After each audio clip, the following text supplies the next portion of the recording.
চলো আজকে তোমাদের সাথে নতুন রেসিপি একটা শেয়ার করি, রেডিমেড ধোকা। তো এটা আমি প্রথমবার ট্রাই করছি, ভাবলাম তোমাদেরকেও দেখাই।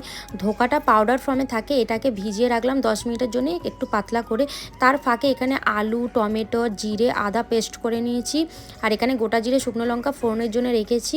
এখানে শুকনো কড়াই আগে লিকুইড ফর্মটা দিয়ে একটু আটালোভাবে ডো করে নেবো। আর যদি তোমাদের হাতে লেগে যায় পরে তোমরা বেসন অ্যাড করে ডোটা মাখতে পারো। তারপরে থালায় তেল ব্রাশ করে আমি আমার মন মর্জি মতন একটা শেপ দিয়ে নিলাম। তো এখানে আমি সন্দেশের মতন দিয়েছি, কেউ কেউ ধোকা স্টাইলেও দিতে পারো। তা এখানে আমি কড়া গরম করতে দিয়ে দিয়েছিলাম, সঙ্গে সর্ষের তেল দিয়ে এখানে ধোকাগুলো ভেজে নিচ্ছি। আর অবশ্যই গ্যাসের ফ্লেমটা লো টু মিডিয়াম রাখবে, নাহলে ভেতরে কাঁচা থেকে যাবে। তারপরে এখানে গোটা জিরে, শুকনো লঙ্কা ফোড়ন দিয়ে আলুগুলো ভাজতে দিয়ে, তারপরে টমেটোর, আদা, জিরের পেস্টটা দিয়ে, তারপরে এখানে রেগুলার মশলা দিয়ে আমাদের তরকারিটা প্রিপারেশন করে আলুটা একটু সেদ্ধ হওয়া পর্যন্ত কষে নিতে হবে। যেই কষতে কষতে তেল ছেড়ে দেবে, তারপর ধোকাটা দিয়ে জল দিয়ে সেদ্ধ করে নিলেই হয়ে গেল। এখানে ভিডিও করতে ভুলে গেছিলাম বলে ফটো অ্যাড করে দিলাম। ভিডিওটা কেমন লাগলো অবশ্যই জানিও, তোমরাও ট্রাই করো বাড়িতে। তো বাই।